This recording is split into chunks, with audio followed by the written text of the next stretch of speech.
Hi, this is the video for statistics, section 8.1. And the first thing I want to do in this section is give you a feel for what in the world we're talking about. So let's start with something kind of basic. Let's say we had 10 people in our class. So let's say we had student 1, 2, 3, 4, 5, 6, 7, 8, 9, 10. 10 people in our class. And let's say that we knew what everybody's score was on a test. So student 1 got 80, and then 93, 62, 51. This person didn't take it. 47, 72, 73, 78, and 89. Let's say those were the scores of a test in class. So if I only had 10 students in my whole class, and I was doing a study about the whole class, then the population would be all those 10 students. And I could easily find the mean. So if this is my population, then the mean of all the people who took this test would be easy, right? We would just add those up and divide them by 10. So I get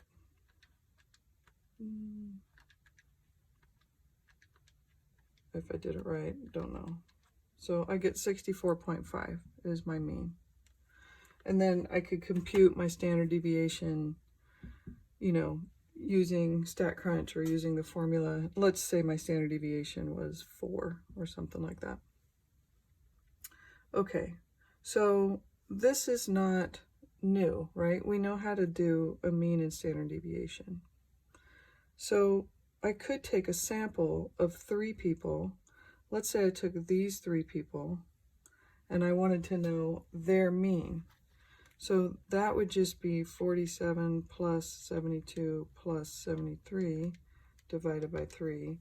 So their mean is 64, which is not exactly the same as the population mean, but that makes sense. I only took these 3 people. Well, what if I took these 3 people? Their mean is 93 plus 62 plus 51 divided by 3. So that's 68.7, right? Which is different from the other sample, also different from the population, but pretty close, right? So we understand a population mean and standard deviation.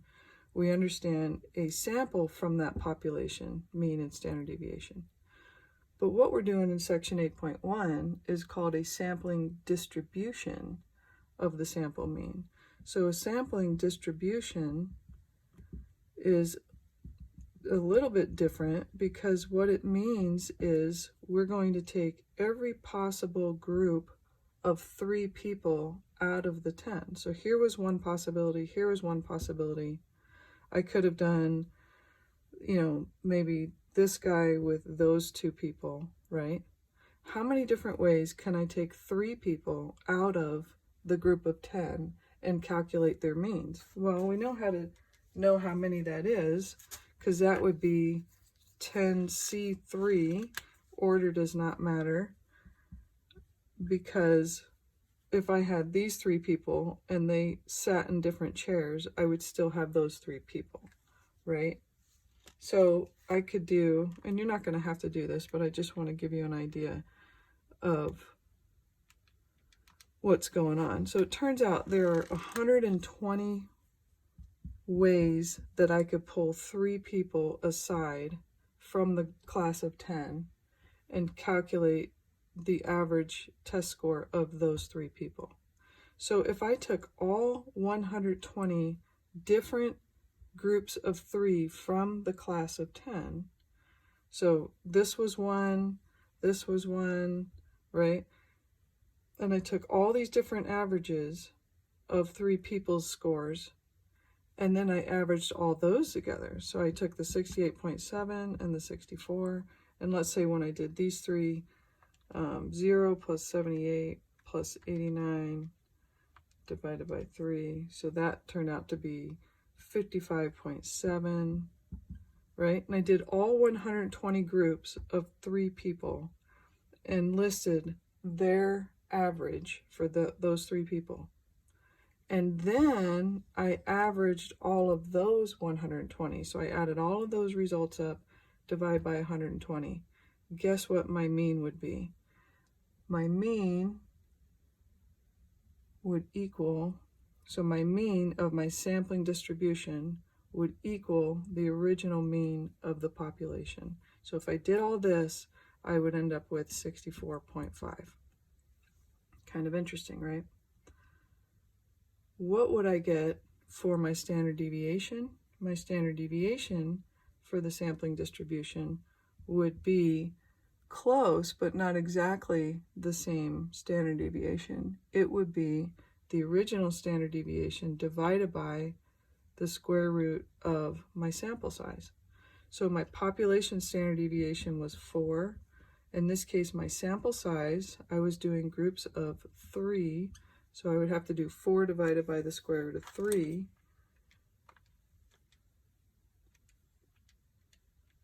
And I would get about 2.3. So what happens is that the standard deviation changes. In fact, it will get smaller, right? Well, what does that mean in a picture if my standard deviation gets smaller? We had a question like this in a previous homework. If my standard deviation is smaller, that means I'm not dispersed as far, right? Because my standard deviations get crunched up. So I have a tighter group, which should make sense because what's happening in some regards is I'm kind of washing this data, right? So when I took this group of 3, right, there was a person who got 0. Well, that really skewed the score. It made 0 plus 78 plus 89 divided by 3 an average of 55.7. But instead of having a skew that's a 0, which is really pulling it down, I'm averaging the 0 between these 3 scores. So now I have a score of 55.7, which still pulls down all my 120 scores, but it doesn't pull it as low as the 0. So what happens is it's almost like washing it out, and we end up losing what impact these super, super small or super, super large scores have. And so our standard deviation becomes smaller. Okay, so that's the explanation. That's the theory behind what we're doing. So if we had a population of, let's say we had all the senators, it was 100 senators, and we wanted to know their average age.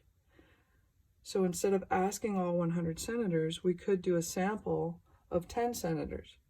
Well, how many ways can I take 10 senators out of the 100?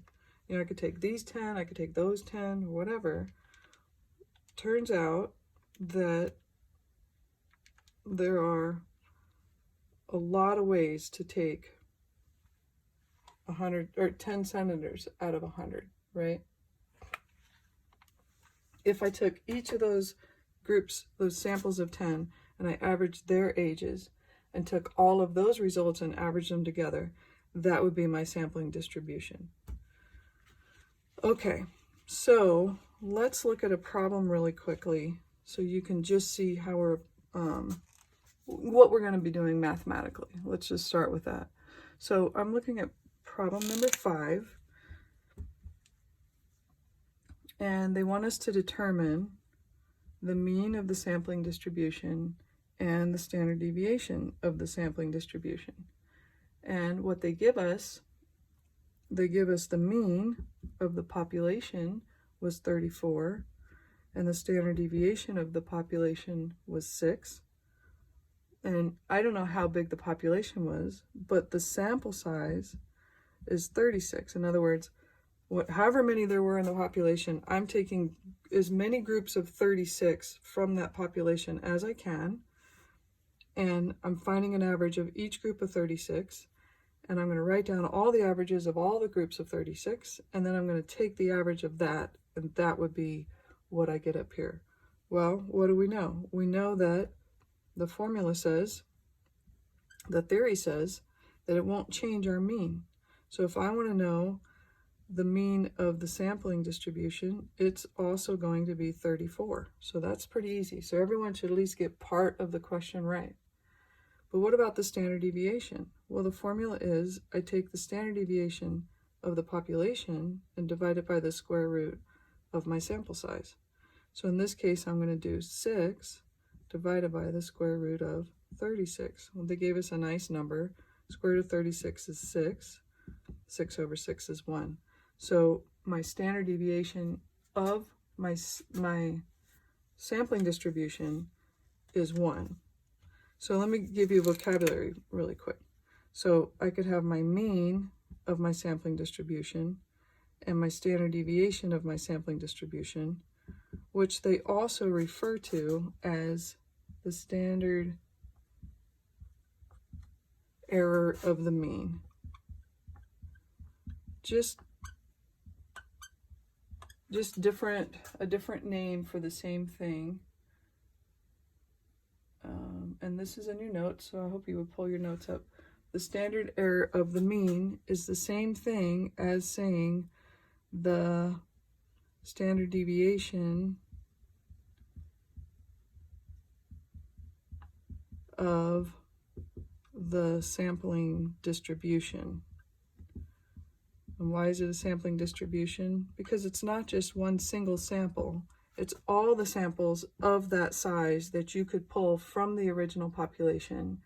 And then we're doing individual means for each of those that we pulled. And then we're averaging all of our results. And that's the sampling distribution. And in this case, for the mean. Okay. All right. So that's what's happening. So we have our population mean standard deviation. We could then calculate the mean and standard deviation for the sampling distribution by using these two formulas. The mean stays the same, standard deviation ends up being the population standard deviation divided by the square root of the sample size. All right, let's talk about shape really quickly, because we're comparing two things, right? We're comparing the original population. So let's say the original population was normal. And now we have our sampling distribution. So what will the shape of our sampling distribution be? Well, we want it to be normal. Why? Because then we can use our normal calculator, and that calculates everything nice and easy for us. If the population started off as normal, then guess what? The distribution of the sample will also be normal. If the population started off skewed right, the sampling distribution will also be skewed right. It's going to look just like the population, unless something. So here's the thing. Well, we want it to be normal, right? We don't want it to be skewed left. And by doing the sampling distribution, remember I said before, it's like we're washing the data clean of many of those outliers that would pull it, that would skew it. So here's the rule. Yes, it's going to look just like its original population, unless you take a sample size large enough. So if your sample size is greater than or equal to 30, then your sampling distribution will have washed out all of those outliers, and it will begin to look normal. So you can change the way your original population shape was by doing a sampling distribution of a size bigger than 30. So I couldn't have done that with my class, right? Because I only had 10 people anyways, but I could have done it with the senators. I could have made sure that I was grabbing groups of 30 or more. How many ways can I grab 30 senators out of the 100 senators? And I don't know, let's just see for fun. Turns out it's still a lot. 2.9 times 10 to the 25th power. That's a lot, right? So we're not physically doing this. This is theory, but it's really nice to have. So what was that rule again? Well, your sampling distribution shape is going to look just like your population shape, unless you have more than 30 or greater than or equal to 30 in your sample size. And if you do, then your sampling distribution will wash everything out and become normal looking, which is super, super helpful because then we can use our normal calculator. All right, so let's look at an example in the homework where we're actually doing an application problem. So I'm going to look at question number 8.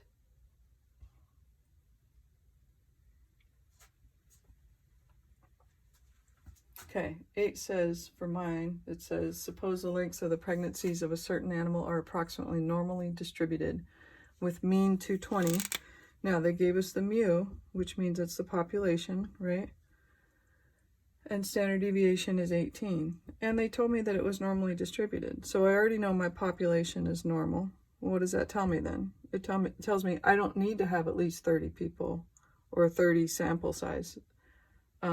My sampling distribution will be normal because my population was already normal.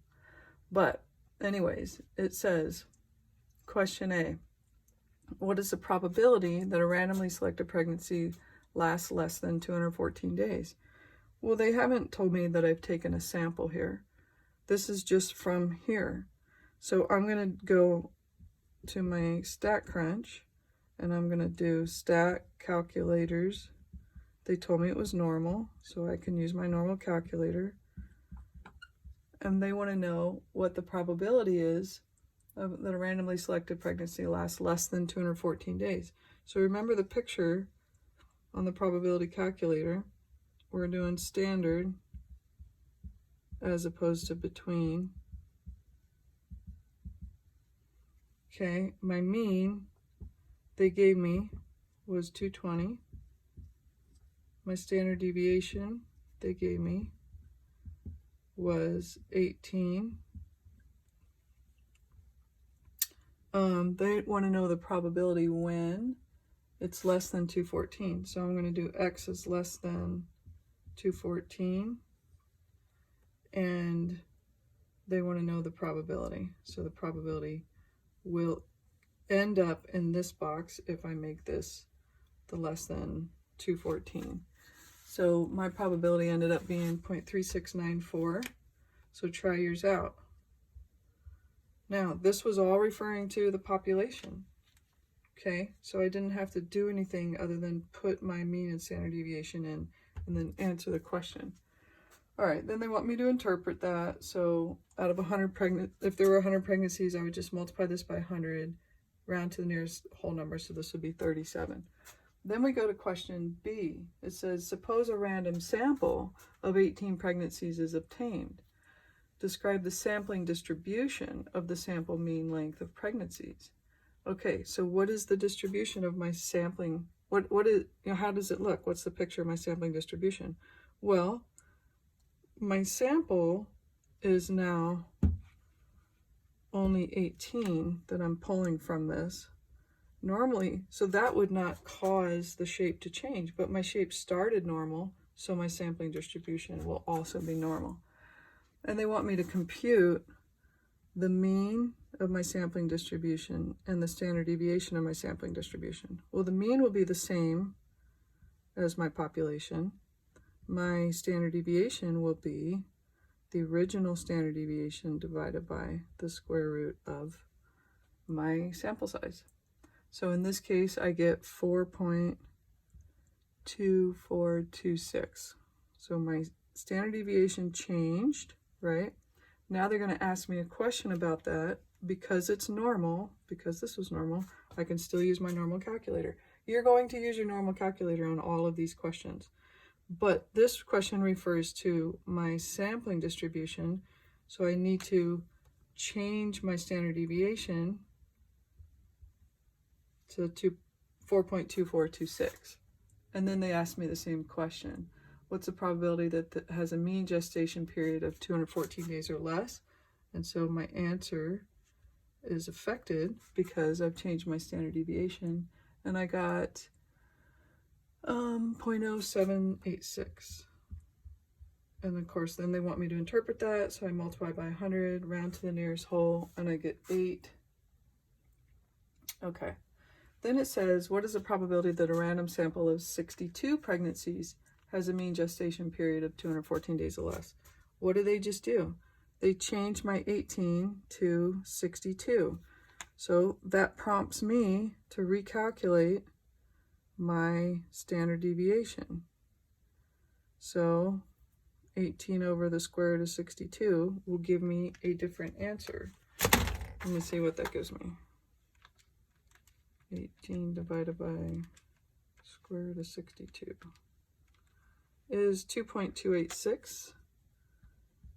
So in order to answer this question, I need to change my standard deviation to 2.286. And then, of course, that'll change the probability. But I think they've actually changed the question. Did they? What's the probability? I mean, no, same question, 214 or less. And in this case, I get 0.0043. That's my probability. So to interpret that, multiply by 100, that rounds down to 0. So chances are I would not get any in that sample size. All right, so then they say, is this unusual? Yeah, that's unusual because it's less than 0.05, right? So it is unusual. So here's the interesting thing. Here's what's unusual about unusual things for sampling distributions. Remember, we washed out all of those outliers, so you really shouldn't get something that's unusual. Okay, so if you do, then the way you would interpret that is that the original estimation or what they gave you for the population mean probably wasn't correct. It was probably closer to the number in question. The original population mean probably wasn't 220, it was less, it was closer to 214, because this should never have been unusual. And I write a little thing about that in the homework help. So it can be a little complicated, but just know if you get something unusual, then then the suggestion is that the original population mean was probably closer to the number that you had just put in. Okay. Let's see. All right, and then in question F, this is a little bit weird. It says, what's the probability a random sample of size 19 will have a mean gestation period within 9 days of the mean? So size 19 within 9 days of the mean, what that means is I'm going to do a between. Okay. And if it's size 19, then I need to switch this to whatever I get for 19. And within 9 days of the mean, if my mean is 220, then within 9 days would be a between, and I'm going to go 220 minus 9, which is 211, and 220 plus 9 is 229. So basically, if my mean was 220, I'm 9 less and 9 more. I'm between, within 9 of the mean, and then I would calculate it, put my new standard deviation in and calculate that. Okay, so the last question I want to do is, I just want to run through 15. On question 15, you only get one chance, so feel free to send me an email or talk to me on Zoom before you hit submit on that one.